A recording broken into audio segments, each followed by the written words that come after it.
Hello everyone. North east insurgency जो हमारा प्यारा सा नॉर्थ ईस्ट, इसमें इंसर्जेंट ग्रुप्स कैसे डेवलप हुए, कैसे अलग अलग एथनिक ग्रुप्स के लोग डिमांड करने लगे, अलग अलग कल्चर के लिए अपना अलग अलग कल्चर के लोग अपना रीजन डिमांड करने लगे। सो आफ्टर इंडिपेंडेंस जब आजादी हो गई तो जो ब्रिटेन ने डिवाइड किया, जो डिवीजन था, इस पूरा जो ये डिवीजन जो पूरे स्टेट का डिवीजन था, it was non congruent boundaries, it led to formation of non congruent boundaries. ये नॉन कॉन्ग्रुएंट बाउंड्रीज क्या है? बिकॉज देखिए, नॉन कॉन्ग्रुएंट बाउंड्रीज जो होती है, पॉलिटिकल और administrative boundary that do not match cultural, ethnic, linguistic, religious division of people. ये चाहते थे लोग कि इनकी जो बाउंड्री का फॉर्मेशन हो, it should be according to the culture, इनके कल्चर के हिसाब से हो। मतलब एक कल्चर के लोग यहाँ रह रहे हैं और एथनिसिटी से, दूसरे कल्चर के यहाँ रह रहे हैं, एथनिसिटी इनकी ज्यादा है। अब ये हुआ कि एक ही कल्चर और अलग अलग जो स्टेट का फॉर्मेशन होगा वो कल्चर के हिसाब से होगा। एक कल्चर एथनिसिटी के लोग एक जगह, दूसरे एथनिसिटी कल्चर के लोग एक जगह। बट इसमें प्रॉब्लम आ रही थी। अब इन्होंने जो डिवीजन कर दिया, देखिए कुछ कल्चर ग्रुप बड़े हैं, कुछ छोटे हैं, इसमें डिवाइड करना, किसी के पास ज्यादा हो जाएगा, किसी के पास कम स्टेट जगह रह जाएगी, ये सब तो अलग चीजें हैं। बट जो ब्रिटेन ने यहाँ डिवाइड कर दिया, अब उसमें ये इस तरह की चीजें नहीं हुई। The boundaries were non congruent. उससे क्या हुआ कि यहाँ नागालैंड में रहने वाले लोग कुछ आसाम में भी थे, कुछ म्यांमार में भी थे, तो ये सारी जगह फैले हुए थे। तो जो नागालैंड में नागाज हैं मेजॉरिटी में है, वो आसाम में माइनॉरिटी में हो गए। इसी तरह से अब यहाँ पे अरुणाचल प्रदेश, चाइना क्या कहा, चाइना ने भी यहाँ से क्यों चाइना वो करता है, बिकॉज अरुणाचल प्रदेश में अगर आप देखोगे तो यहाँ पे भी रिलेशन है कहीं ना कहीं। ये जो बाउंड्री बनाई गई है, तो यहाँ पे कल्चरल कंटिन्यूटी है, यहाँ पे कल्चरल कंटिन्यूटी बनी हुई है, और इसी को यूटिलाइज करके चाइना जो है एग्रेशन बनता है और यहाँ पे इंसर्जेंसी क्रिएट करता है, यहाँ के लोगों से इंसर्जेंसी क्रिएट करेगा।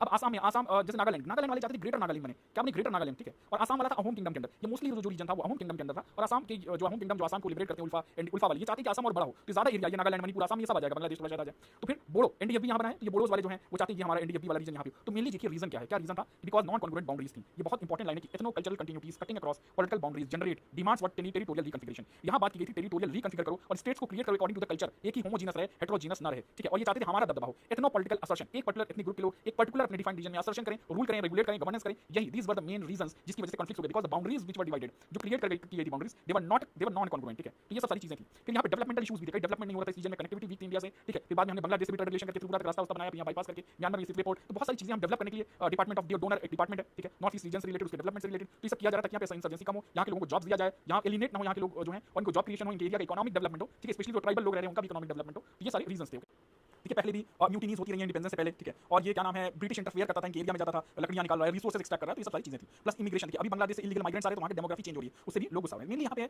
हाई एथनो पॉलिटिकल असर्शन, यहाँ के जो लोग रह रहे हैं, ठीक है, वो कॉमन एथनिक ग्रुप के लोग असर्ट करना चाहते हैं इंडिपेंडेंस और अपना डोमिनेशन, ठीक है, और इंडिपेंडेंस भी। फिर यहाँ अब देखिए गवर्नमेंट ऑफ इंडिया का हालांकि बहुत सारे पैक्स हो चुके हैं, अभी भी स्टेबिलिटी इस रीजन में, ठीक है। जो स्टेट बाउंड्रीज थी वो ब्रिटिशर्स ने वो किया था, डिमार्केट किया था, it was not ethnic distribution, ठीक है। अब ये सब सारी चीजें आपको दिखाते हैं कुछ और।